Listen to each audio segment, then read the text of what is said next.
Imagine waking up every morning knowing that honesty is punished, integrity is mocked, and those who cut corners rise faster than those who stand straight. You step into a world where corruption is not hidden in shadows but openly rewarded. This is the environment many people live in today. And this is exactly the kind of world Marcus Aurelius was talking to when he wrote his private reflections nearly 2,000 years ago. Marcus Aurelius did not write philosophy for peaceful monasteries or ideal societies. He wrote it while ruling an empire drowning in political intrigue, betrayal, greed, and moral decay. Senators plotted behind smiles. Generals chased power instead of duty. Wealth distorted justice. And yet, in the middle of this chaos, Marcus asked a radical question: how do I remain good when the world around me is not? This question is not abstract. It is deeply personal. When you see others succeed by lying, when you watch unethical behavior go unpunished, when doing the right thing seems to cost you opportunities, something inside you begins to crack. You start wondering whether morality is just a luxury for naive people. Marcus Aurelius understood this feeling intimately. That is why his philosophy does not ask you to escape the world. It teaches you how to stand firm inside it. One morning, Marcus reminds himself of what the day will bring. He writes that he will meet people who are meddling, ungrateful, arrogant, dishonest, jealous, and surly. Notice what he does not say. He does not say he hopes for better people. He does not say the world should change first. He prepares his mind. This is the first Stoic move in a corrupt environment. You stop being surprised by corruption. Most people suffer twice. First from the injustice itself, and then from their shock that injustice exists. Marcus removes the second wound. When you expect moral failure in others, you are not endorsing it, you are protecting your inner stability. Corruption loses its power to emotionally hijack you when you no longer treat it as an anomaly. But here comes the deeper challenge. If others are dishonest, why should you remain honest? If others cheat, why should you restrain yourself? Marcus answers this not with fear or reward, but with identity. He says that a human being is meant to act in accordance with reason and nature. For him, morality is not a social contract. It is a function of what you are.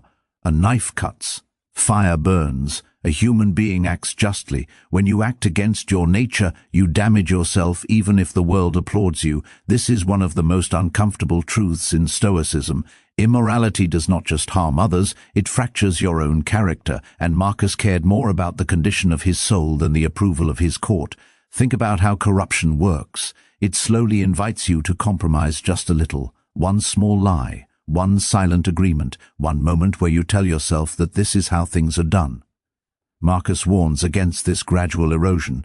He tells himself to guard his ruling faculty, the inner command center of the mind. Once that is corrupted, everything else follows.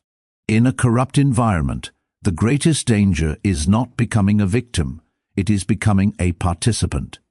Marcus understood that power and pressure can push even good people into moral sleep. That is why he constantly returns to self-examination, not asking what others are doing, but asking who he is becoming. There is a powerful moment where Marcus says that the best revenge is to not be like the wrongdoer. This is not passive weakness. This is moral resistance. When you refuse to mirror corruption, you break its psychological chain. Corruption thrives on imitation. It spreads because people believe resistance is pointless. Marcus rejects that belief completely. He believed that your moral behavior is never wasted, even if it is not rewarded externally. Why? Because the reward is internal coherence. When your actions align with your values, you experience a kind of inner clarity that corruption can never buy. This clarity becomes your anchor when the external world is unstable. Now consider this carefully. Marcus was the most powerful man in the known world, yet he constantly reminded himself that he could be tempted, weakened, and morally compromised. If someone with absolute power feared corruption within himself, how much more vigilant should we be? The Stoic way is not about judging others harshly. Marcus explicitly warns against that. He says that people act wrongly out of ignorance of what is good. This does not excuse harm, but it removes hatred from your response. Hatred, for Marcus, is another form of corruption. It deforms the soul just as much as greed does. So the Stoic response to a corrupt environment begins with this inner posture. Clear eyes, no illusions, no bitterness, no imitation. You accept that corruption exists, you refuse to internalize it, and you commit to being a living contradiction to it. This is not easy. Marcus never pretends it is. He admits that it requires daily effort, constant reminders, and discipline of thought. Morality, in his view, is not a badge you earn once. It is a practice you renew every single day. And here is where the story becomes personal. Because the moment you decide to remain moral in a corrupt environment, you step into quiet conflict, not with others but with yourself, with your desire for comfort, with your fear of loss, with your craving for recognition. Marcus does not promise that staying moral will make life easier. He promises something more demanding and more meaningful, that it will make you whole. And in a world that profits from fragmentation, wholeness is a radical act. There is a quiet moment Marcus Aurelius often returns to, a moment most people overlook. He reminds himself that he does not control how others act, but he does control how he responds. This sounds simple, almost obvious, yet in a corrupt environment, it becomes one of the hardest disciplines to live by. Because corruption does not only attack your values, it attacks your emotions. Imagine watching someone gain power through deception while you struggle by playing fair. Anger rises, resentment grows, you begin rehearsing imaginary arguments in your head. Marcus recognized this inner turbulence as another battlefield. He knew that losing emotional control was just another way corruption spreads. If injustice makes you bitter, it has already shaped you. That is why Marcus insists that external events are neutral, not because they are harmless, but because their moral weight depends on how they pass through your mind. The wrongdoing of others is real, the damage may be real, but your judgment about it determines whether your character survives intact. This is not denial, it is self-defense at the deepest level. Marcus tells himself that no one can force him to act against reason. No one can make him lie, betray, or abandon justice unless he consents internally. In a corrupt system, pressure often comes disguised as necessity. You are told there is no other way. Marcus dismantles this excuse. There is always another way. You may not like the cost, but the choice remains. This is where Stoicism becomes uncomfortable. Marcus never promises safety. He never promises success. He promises responsibility. Responsibility for your inner life. Responsibility for the kind of person you become regardless of circumstances. He would rather lose position than lose integrity, because positions vanish but character stays. There is a story often forgotten about Marcus Aurelius. He did not rise to power by ruthless ambition. He was chosen. Yet once in power, he constantly reminded himself that authority does not elevate your moral status, it only amplifies who you already are. In corrupt environments, power reveals weakness faster than it hides it. Marcus warns himself against becoming theatrical in morality. He does not want to perform virtue for praise. He wants quiet consistency. This matters deeply today. In corrupt systems, people often pretend to be moral while secretly adapting to corruption. Marcus rejects this split personality. For him, morality is what you do when no one is watching, and when everyone is watching, but for the wrong reasons. He also understood that corruption feeds on impatience. When progress feels slow, people justify shortcuts. Marcus urges patience rooted in time perspective. He reminds himself how short life is, how quickly reputations fade, how temporary power truly is. When you zoom out far enough, corruption looks small and desperate, not dominant. One of his most powerful insights is this: if you do the right thing, the harm you suffer comes from outside. If you do the wrong thing, the harm comes from inside. External harm can be endured. Internal corruption is far harder to heal. Marcus chose the former every time. He also speaks directly to the loneliness of moral resistance. When you refuse to participate in corruption, You may feel isolated. You may be misunderstood. Marcus prepares for this too. He reminds himself that humans are made for cooperation, but not for moral surrender. Cooperation ends where injustice begins. This does not mean becoming rigid or self-righteous. Marcus constantly emphasizes humility. He admits that he himself is flawed, tempted, and capable of wrongdoing. This humility prevents moral resistance from turning into moral arrogance.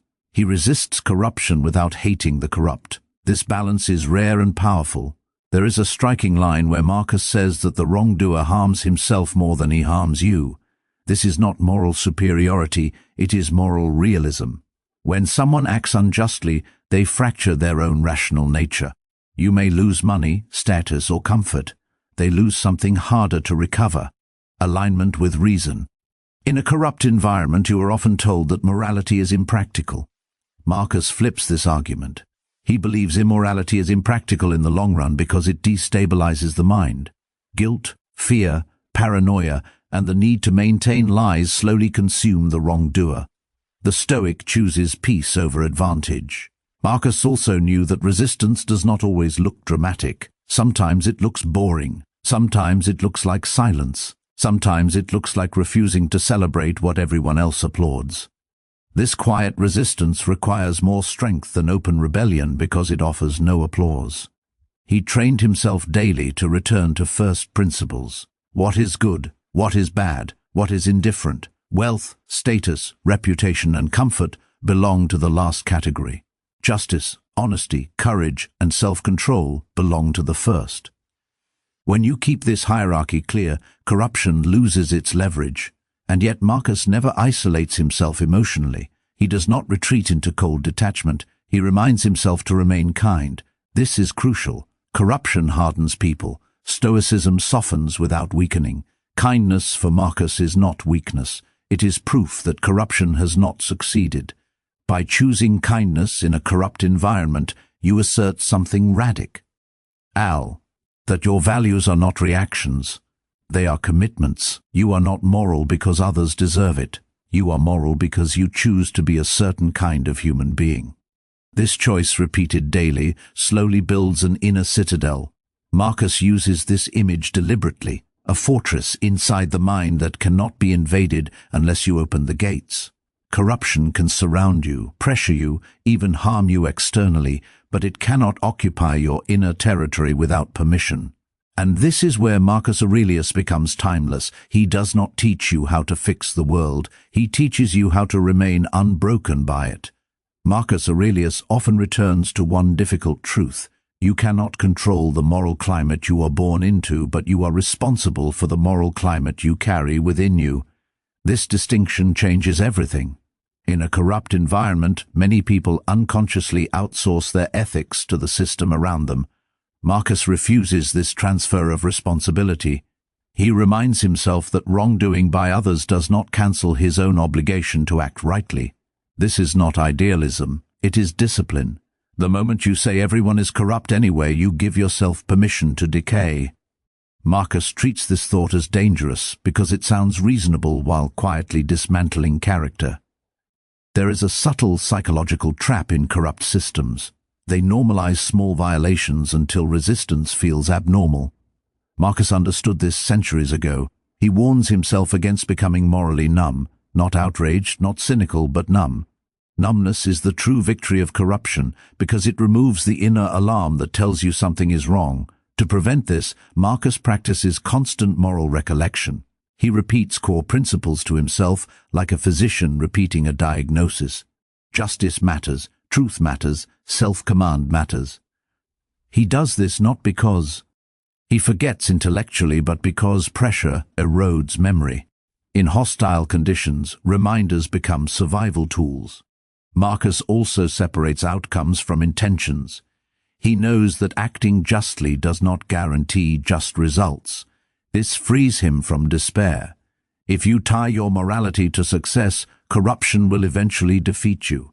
If you tie it to intention and effort, your integrity remains intact, regardless of outcome.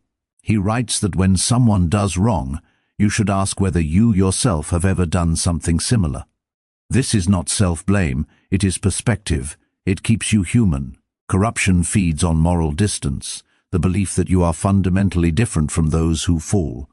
Marcus knows that the same flaws live in everyone. Awareness of this keeps vigilance alive. One of his most practical strategies is refusing to internalize insult. In corrupt environments, integrity is often mocked. You are called naive, unrealistic, or weak. Marcus tells himself that insults only work if they touch something true. If you know why you act as you do, mockery loses its sting. He also reminds himself that people who act unjustly often believe they are doing good. This insight dissolves hatred. Hatred clouds judgment and pushes you closer to the very behavior you oppose. Marcus wants clarity, not emotional intoxication. Clarity is what allows sustained resistance. There is a moment where Marcus reflects on how quickly bodies return to dust and names fade into silence. This is not morbid, it is grounding. When you truly grasp impermanence, the incentives of corruption lose their urgency. Why trade your character for rewards that will not last beyond a breath of history? Marcus also believes that moral action has a ripple effect even if it is invisible. Others may not change immediately, but they notice. Integrity creates contrast. In a dark room, a small light is more visible than in a bright one. Corrupt environments fear consistency because it exposes alternatives. Yet Marcus never advocates reckless martyrdom. Stoicism is not about seeking suffering, it is about choosing values consciously when suffering is the cost. There is wisdom in timing, tone, and restraint. Marcus balances courage with prudence. He does not provoke corruption for ego, he simply refuses to serve it. He also teaches the discipline of assent. Before agreeing to any action, pause. Ask whether it aligns with reason. In fast-moving corrupt systems, speed is used to bypass conscience. Marcus slows the mind. This pause becomes a shield. Many immoral acts happen not from conviction but from momentum. Another crucial insight is his view of community. Even in corrupt societies, Marcus believes humans are meant to work together. But cooperation must serve the common good, not collective wrongdoing. When cooperation demands injustice, withdrawal becomes a moral act, not betrayal. Marcus writes to himself that if he can correct someone gently, he should. If not, he should endure. This avoids two extremes, silent complicity and aggressive confrontation. Moral wisdom lies between. You act when action is useful. You endure when action would only feed chaos. In all of this, Marcus keeps returning to self-mastery. Control your impulses, control your tongue, control your imagination.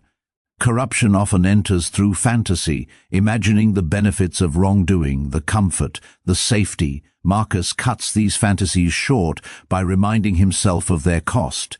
He believed that the soul becomes dyed with the color of its thoughts. If you constantly think in terms of shortcuts, manipulation, and advantage, your character follows. To stay moral, you must guard not only actions but inner dialogue. And here lies the quiet strength of Marcus Aurelius. He does not rely on rules imposed from outside. He builds an internal law that governs him wherever he goes. In a corrupt environment, this internal law becomes your last reliable institution. When everything else bends, this remains straight. Marcus Aurelius understood something most people learn too late. Corruption does not usually announce itself as evil. It presents itself as practicality, as survival, as adaptation. This is why he trains himself to see clearly rather than emotionally. In a corrupt environment, clarity is courage. He tells himself to strip things down to what they really are. Behind flattery is manipulation. Behind bribery is fear. Behind cruelty is weakness. When you see corruption without decoration, it loses its glamour. Marcus believed that wrong actions lose much of their power once you name them accurately in your own mind. One of his strongest defenses is inner simplicity. He reduces his needs. The fewer things you require to feel secure, the fewer levers corruption has over you. Marcus lived as an emperor, yet he constantly reminded himself that he could live without luxury. This mental independence made him harder to control. Corrupt systems thrive on dependency. They promise protection, advancement, or comfort in exchange for silence or participation. Marcus breaks this exchange by practicing voluntary discomfort. He occasionally imagines loss, exile, or poverty, not to suffer in advance, but to remove fear. What you are prepared to lose cannot be used to threaten you. He also reflects deeply on the idea of role. He asks himself what role nature has assigned him: ruler, citizen, human being. Each role comes with duties. Corruption begins when people forget the duties of their role and chase the privileges instead. Marcus anchors himself in duty, not entitlement. This focus on duty prevents moral exhaustion. When you think in terms of results, you burn out. When you think in terms of duty, you endure. Marcus does not ask whether justice will win today. He asks whether he acted justly today. This small shift makes long resistance possible. There is also his discipline of speech. Marcus warns himself to speak plainly and truthfully, without ornament or exaggeration. In corrupt environments, language becomes distorted. Words are used to hide, justify, and confuse. Clear speech becomes an ethical act. Saying exactly what you mean, no more and no less, is a form of resistance. He is especially cautious about gossip. Gossip spreads corruption faster than policy. It normalizes suspicion and rewards cruelty. Marcus refuses to poison his own mind with it. He knows that listening is participation. Silence, in this case, preserves integrity. Another powerful idea he returns to is self-respect, not pride but quiet respect for one's own rational nature. Marcus asks himself whether a proposed action would make him less worthy of his own esteem. If the answer is yes, no external reward can compensate. He also practices empathy without compromise. He tries to understand why people act corruptly without adopting their behavior. This balance keeps him human. Dehumanizing the corrupt makes it easier to become cruel. Understanding them without imitating them keeps justice intact. Marcus also believes that anger is a poor tool for moral correction. Anger feels strong but clouds judgment. He prefers firmness without heat. When correction is necessary, he aims for calm clarity. This approach disarms defensiveness and preserves dignity even when it fails. He reminds himself repeatedly that life is short. This thought sharpens his priorities. When time is limited, character matters more than advantage. He refuses to waste his brief existence playing roles that contradict his values. There is a striking moment where Marcus writes, if something is not right, do not do it. If something is not true, do not say it. He treats this as a non-negotiable rule. In corrupt environments, exceptions multiply. Marcus resists by refusing exceptions altogether. This does not make him rigid, it makes him reliable. Reliability is rare in corrupt systems. People do not know who they can trust. Marcus becomes trustworthy by being predictable in virtue. This consistency builds quiet authority even among those who disagree. He also accepts that staying moral may limit his options. He embraces this limitation rather than resenting it. Fewer options, chosen well, are better than endless options that degrade the soul. This acceptance frees him from envy.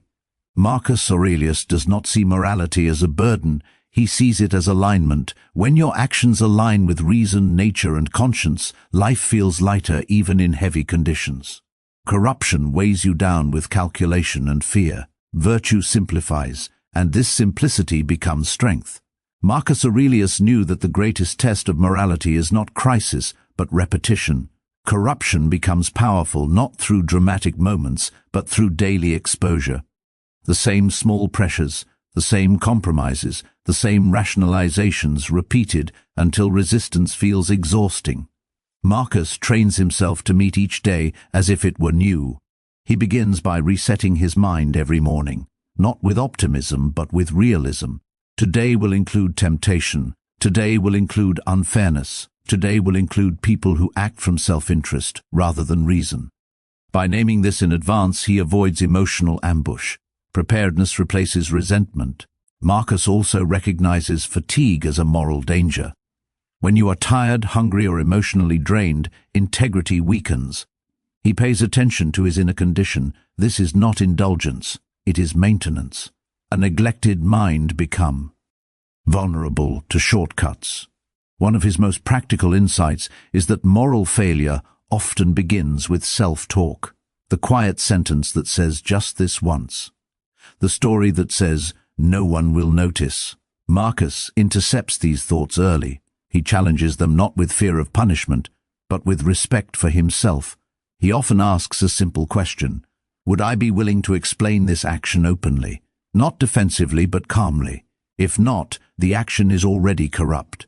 Transparency becomes a private test. Even when no one is listening, the imagined audience of reason is enough.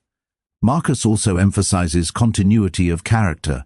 He does not want to be one person in public and another in private. This split drains energy and creates anxiety. In corrupt environments, people live double lives. Marcus chooses unity. One self, one standard. He also reflects on how easily humans imitate their surroundings. This awareness makes him cautious about whom he admires. Admiration shapes aspiration. If you admire the powerful regardless of how they gained power, you begin to excuse corruption. Marcus redirects admiration toward virtue alone. There is a quiet confidence in his writing, not arrogance but grounded certainty. He knows what he stands for. This certainty stabilizes him when opinions shift. In corrupt systems, rules change quickly. Values must not. Marcus also prepares himself for misunderstanding. He accepts that his refusal to compromise may be interpreted as stubbornness or arrogance. He lets go of the need to be liked. Approval is too expensive when it costs integrity. He writes that you should not act as if you were going to live 10,000 years. This reminder intensifies ethical urgency. Procrastinating virtue is a form of denial. Marcus acts now because now is all that exists. Another powerful idea is his refusal to be rushed into wrongdoing. Urgency is a common tool of corruption. Act now or lose everything. Marcus slows down. He reminds himself that nothing truly good requires haste at the cost of justice. He also keeps a clear boundary between what is his responsibility and what is not. He is responsible for his actions, not for the moral failures of the system. This boundary protects him from despair. He does what he can without carrying the weight of what he cannot control. Marcus believes that moral strength grows through use. Every time you resist a small compromise, you make the next resistance easier. Integrity compounds. Corruption does too. He chooses the former deliberately. He also practices gratitude without complacency. He appreciates what is good without using it as an excuse to ignore what is wrong. This balanced gratitude keeps him emotionally healthy without blinding him. There is a moment where Marcus says that the soul becomes better when it does good and worse when it does evil. This is not metaphorical for him, it is literal. The soul is shaped by action. In a corrupt environment, every choice is a sculpting tool. He chooses carefully, and this is perhaps the most powerful lesson. Staying moral is not about heroic gestures, it is about hundreds of small decisions made consistently, quietly, without applause.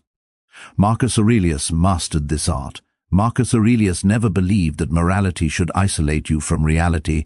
He was not interested in purity that avoids contact with the world. He wanted virtue that survives contact. In a corrupt environment, this distinction matters.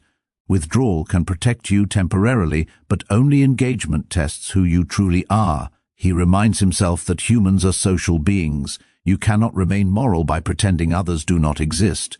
You remain moral by interacting without surrendering your principles. This is harder than isolation. It requires constant awareness and self-command. Marcus also understood that resentment is seductive. When you see injustice rewarded, resentment feels justified. But he treats resentment as a toxin. It corrodes judgment and narrows perception. A resentful person begins to justify their own wrongdoing as compensation. Marcus refuses this path. He trains himself to replace resentment with resolve. Instead of asking why them and not me, he asks, how should I act now? This shift from comparison to conduct restores agency. Corruption thrives on comparison. Virtue thrives on clarity of action. He also pays close attention to how he uses power, however small. Marcus knew that corruption is not only something done to you, it is something you do to others when you hold leverage. Power reveals whether morality is real or performative. He treats every interaction as a test. One of his strongest practices is imagining how a wise and just observer would view his actions, not the crowd, not his allies, but reason itself. This imagined witness becomes his compass. When you live before this internal standard, external pressure weakens. Marcus also rejects the idea that moral action must feel good. Sometimes it feels heavy, sometimes it feels lonely. He does not confuse emotional comfort with ethical correctness. In corrupt environments, comfort is often the reward for compliance. He also reflects on how quickly admiration can turn into dependence. When you crave praise, you become manageable. Marcus limits his desire for approval. He enjoys respect when it comes, but he does not rely on it. Independence of mind keeps him free. There is a quiet discipline in how he handles success. If something goes well, he does not let it inflate his ego. Ego invites compromise because it must be fed. Marcus prefers steadiness. He sees himself as a temporary caretaker of roles, not their owner. He also practices forgive SS without forgetting. He does not obsess over past wrongs, but he learns from them. This allows him to remain open without becoming naive. Corruption exploits naivety. Stoicism cultivates informed trust. Marcus repeatedly reminds himself that nature does not hurry, yet everything is accomplished. This patience shapes his moral rhythm. He does not force outcomes. He acts correctly and lets consequences unfold. This reduces anxiety and temptation. Another key insight is his refusal to dramatize suffering. When staying moral costs him something, he does not turn it into a story of victimhood. Victimhood can become an identity that justifies future wrongdoing. Marcus endures quietly. He also maintains a sense of inner dignity. Even when surrounded by dishonesty, he carries himself with calm self-respect. This presence communicates boundaries without confrontation. People sense when corruption will not find easy entry. Marcus believed that the mind can become a refuge, not an escape, but a place of order. He calls it a retreat within. When the external world becomes chaotic, he returns to this inner space to recalibrate. This inner refuge is built through repetition, through reminding yourself who you are and what you stand for, through choosing reason over impulse again and again. It is not inherited, it is constructed, and once constructed, it changes how you move through corrupt spaces. You become harder to provoke, harder to manipulate, harder to absorb. Not because you are detached, because you are grounded. Marcus Aurelius brings everything to a final inner confrontation where morality is no longer a theory but a mirror, because in a corrupt environment the most dangerous lie is the one you tell yourself, the lie that says you are forced, trapped, or powerless, when in reality you are always choosing even when the choices are painful.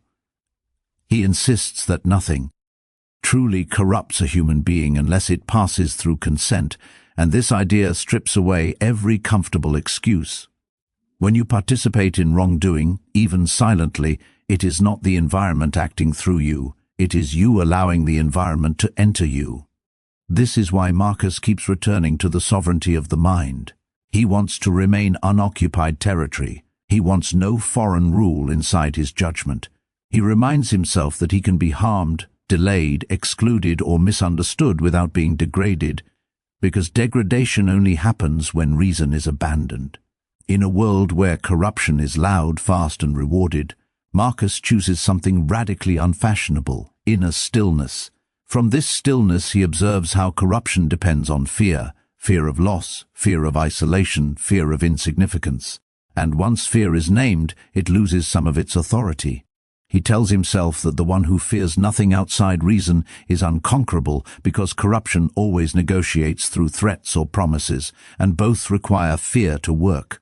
He also understands that many people surrender morally not because they are evil, but because they are tired of resisting, tired of being different, tired of swimming against the current. Marcus answers this fatigue not with motivation but with meaning. He reminds himself why virtue matters at all, because without meaning resistance collapses into stubbornness, and stubbornness eventually breaks. For him, meaning comes from alignment with nature, with the rational order that gives humans the capacity to choose justice over advantage. He sees this capacity as sacred, not in a religious sense, but in the sense that it is the highest function of being human. To betray it for comfort is to live beneath one's own potential. Marcus also reframes success. In corrupt environments, success is measured externally by rank, wealth, or influence. But he replaces this with an internal metric. Did I preserve my character today? This metric cannot be taken away, delayed, or denied by others, and because it is always accessible, it restores a sense of control even when external conditions are hostile. He knows that many will say this is too idealistic, that the world does not work this way, yet he lived at the center of power and still wrote these words, not from ignorance, but from experience. He saw how those who gained everything externally often lost themselves internally, and he refused that trade. He also recognizes that morality in corruption requires endurance more than intensity. Passion fades, discipline remains. This is why he emphasizes habit, daily reflection, daily correction, daily recommitment, not dramatic vows but quiet consistency. He writes as if speaking to himself after failure, not as a flawless sage but as a man constantly pulling himself back on course. This honesty makes his philosophy durable because it accounts for weakness without excusing it. He allows himself to stumble but not to stay down. He also warns against despair, because despair is another way corruption wins. When you believe nothing matters, anything becomes permissible. Marcus treats hope not as optimism about outcomes, but as faith in principle, faith that acting rightly is meaningful regardless of recognition. He believes that the universe itself is ordered by reason, and that acting rationally aligns you with something larger than any corrupt system.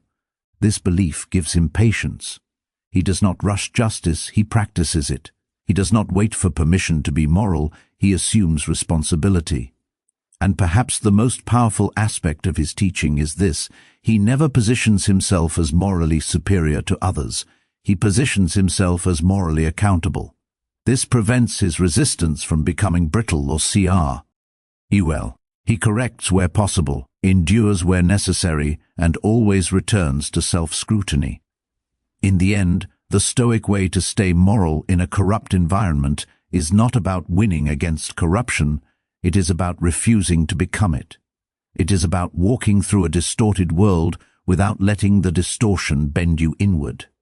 It is about choosing, again and again, to be governed by reason rather than pressure, by duty rather than convenience, by character rather than reward.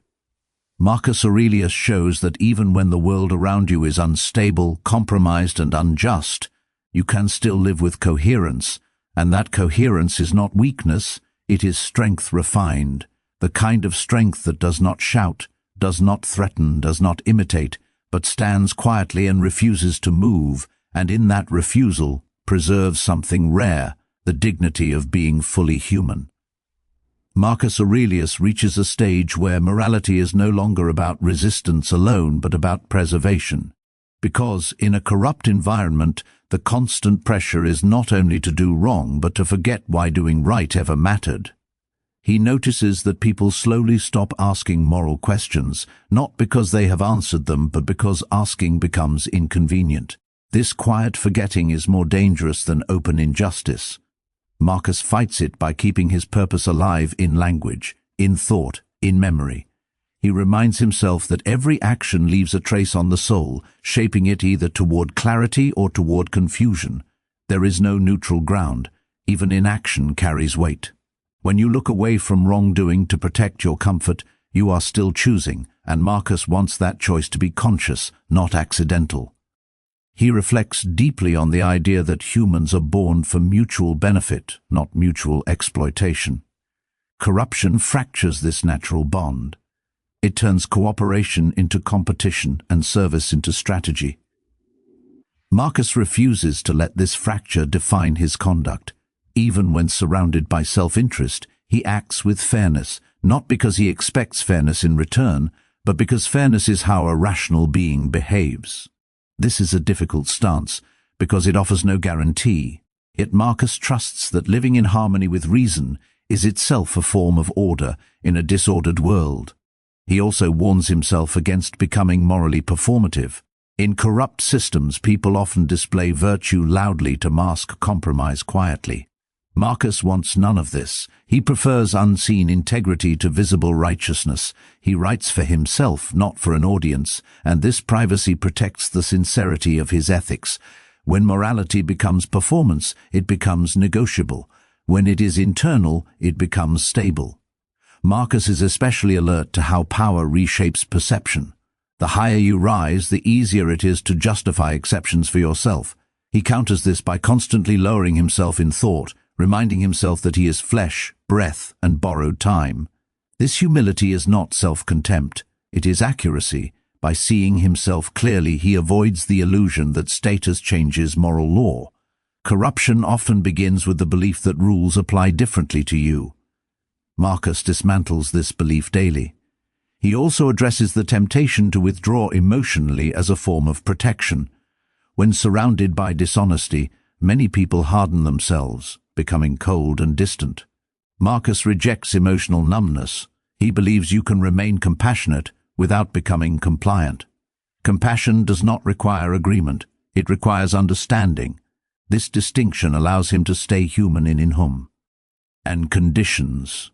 There is a powerful tension in his thought between acceptance and refusal. He accepts that corruption exists, that people will act badly, that injustice will occur, but he refuses to let this acceptance become surrender. He accepts reality without internalizing it. This balance is subtle and demanding. Too much acceptance becomes apathy. Too much refusal becomes rage. Marcus walks the narrow path between them. He also reflects on how quickly moral language is distorted. Words like loyalty, realism, and success are used to justify wrongdoing. Marcus insists on precise definitions. Loyalty to what? Realism about what? Success at what cost? By sharpening language, he sharpens judgment. Corruption thrives in vagueness. Virtue requires clarity. Marcus often reminds himself that he is not here to be admired, but to fulfill his function. This frees him from the anxiety of reputation. When reputation no longer governs you, manipulation loses power. Praise and blame become background noise rather than steering forces. This inner freedom is rare, and it is exactly why Marcus cultivates it deliberately. He also understands that moral consistency can feel isolating. When everyone bends, the one who stands feels exposed. Marcus prepares for this solitude. He treats it not as punishment, but as a natural consequence of alignment. Being different is not always wrong. Sometimes it is simply evidence that you have not surrendered. He keeps returning to the idea of service. Even in corruption, there are people who need fairness, patience, and honesty. Marcus directs his energy toward them rather than obsessing over wrongdoers. This focus prevents bitterness. It reminds him why morality exists in the first place, not to judge, but to protect what is vulnerable. He also reflects on his own fallibility. He does not trust himself blindly. He assumes he can be tempted, tired, confused. This assumption keeps him alert. Moral vigilance for Marcus is an act of humility. You watch yourself closely because you know you are not immune. As he continues, a quiet truth emerges. Staying moral in a corrupt environment is not heroic in the way stories describe. It is repetitive. It is often unnoticed. It requires saying no without drama and yes without expectation. It requires choosing reason when emotion demands release and choosing restraint when opportunity tempts expansion. Marcus Aurelius shows that this way of living does not make you fragile. It makes you durable. While corruption burns fast and collapses inward, integrity endures quietly. It does not need applause to survive. It feeds on coherence. And in a world that constantly tries to pull you apart, coherence becomes an act of quiet defiance. Marcus Aurelius emphasizes that morality is not only about what you do, but about the lens through which you see the world. In a corrupt environment, perception itself can be warped by fear, envy, or desire. He trains himself to observe clearly, without distortion, and to name things as they are, not as they appear convenient or comforting. Dishonesty, manipulation, and greed do not surprise him. They are expected, like storm clouds over a sea he must navigate. By anticipating human weakness, he removes its power to unsettle him. He reflects that people act wrongly out of ignorance or habit, not necessarily malice, and this understanding tempers both anger and impatience. In recognizing the motives behind corruption, he avoids internalizing its chaos, keeping his inner state steady. Marcus constantly reminds himself that his own choices are always within his control, even when external circumstances are hostile. The world may reward compromise, but it cannot touch the alignment of reason within. He believes that true freedom lies not in the A-B sense of obstacles, but in mastery over judgment and action. Each day he rehearses this discipline, imagining meetings with corrupt officials, ungrateful allies, or treacherous subordinates, and preparing his mind to respond with patience, clarity, and fairness, rather than mimicry or retaliation. This mental rehearsal is a form of armor. He knows that resistance is often subtle, invisible, and prolonged, and he builds resilience through repeated reflection.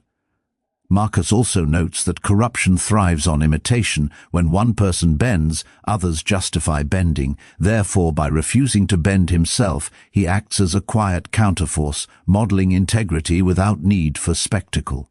He measures success internally, asking at day's end whether his thoughts, words, and deeds align with reason and nature. External rewards, recognition, or survival are secondary. The primary concern is coherence of character. He treats setbacks as inevitable and external, not as reflections of moral failure. The loss of status, influence, or comfort does not harm the soul when reason is preserved. Marcus's insight extends to the management of emotions. Anger, fear, and resentment are tools that corruption uses to weaken moral resolve.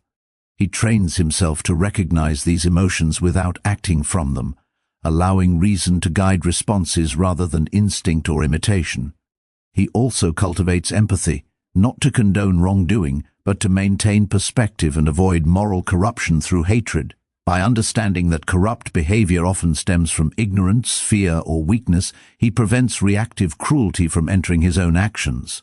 This keeps the mind clear, the will strong, and the heart unpoisoned. He repeatedly reminds himself that virtue is its own reward, independent of external recognition.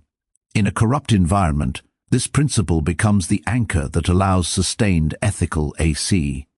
Even when it brings discomfort, isolation, or apparent disadvantage. Marcus sees morality as a muscle. It strengthens through daily, disciplined use and weakens through neglect or compromise. Every decision matters, because cumulative small choices define character far more than occasional grand gestures. He instructs himself to remain vigilant, consistent, and humble, accepting both the difficulty and the necessity of living rightly when others do not. By doing so, he preserves internal freedom, clarity, and dignity, creating a moral fortress that external corruption cannot breach. In this way, Marcus Aurelius demonstrates that integrity is not conditional on circumstance. It is a practice of choice, a daily act of alignment with reason, and a quiet, enduring defiance of a world that often rewards the opposite. The Stoic path is not dramatic heroism. It is patient, deliberate, and unwavering commitment to being the kind of person who cannot be broken from within, no matter the chaos that surrounds. Marcus Aurelius concludes that the highest moral achievement in a corrupt environment is consistency, living in alignment with reason and virtue regardless of reward or recognition. He emphasizes that the world cannot compel you to act against your principles unless you consent internally, and that every moment of choice shapes the soul, either reinforcing clarity or allowing erosion. In corrupt systems, small compromises accumulate, quietly degrading character, while consistent integrity builds invisible strength that no external power can dismantle. He repeatedly returns to the idea that morality is not conditional. It does not depend on others' behavior, on fairness, or on opportunity. It is an inner commitment, a personal covenant with reason, duty, and nature. Marcus trains himself to act ethically even when unnoticed, even when punished, even when success seems improbable, because each act preserves coherence, dignity, and inner freedom.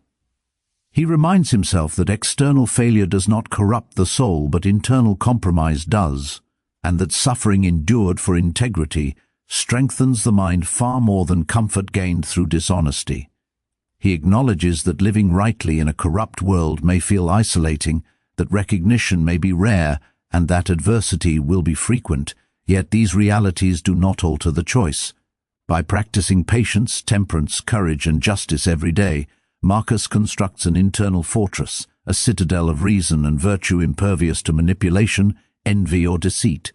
He observes that corruption relies on imitation, fear, and desire. By refusing to imitate, by mastering fear, and by controlling desire, one undermines the subtle mechanisms that spread moral decay. He also recognizes that true moral influence is quiet, an internal light that illuminates without boasting, that steadies without coercion. Marcus trains himself in reflection, rehearsal, and daily recommitment, knowing that each decision, no matter how small, accumulates in the architecture of character. He avoids resentment, hatred, and vanity, understanding that these are internal forms of corruption as dangerous as external wrongdoing. He maintains empathy without compromise, humility without weakness, and discernment without cynicism, balancing firmness and flexibility, engagement and withdrawal, justice and patience. Ultimately, Marcus Aurelius demonstrates that virtue is not situational, it is a constant cultivated through deliberate thought, disciplined action, and unwavering fidelity to reason. In a world riddled with corruption, he shows that it is possible to walk steadily, act rightly, and preserve one's inner freedom. He teaches that moral endurance is the truest power, inner coherence the truest reward, and living in alignment with nature and reason the highest human achievement. By choosing this path, one becomes unbreakable, not because the world bends, but because the soul stands firm, a quiet, enduring testament to the possibility of goodness even amidst chaos. The Stoic way, in Marcus's vision, is thus not about changing the world overnight, but about refusing to be changed by it, cultivating an inner life so resilient that corruption, noise, and injustice cannot touch the core of who you are. And in this refusal, in this daily, deliberate practice of virtue, lies the ultimate freedom, the kind of strength that neither empires nor chaos can erode, a life lived fully, rightly, and unshakably human.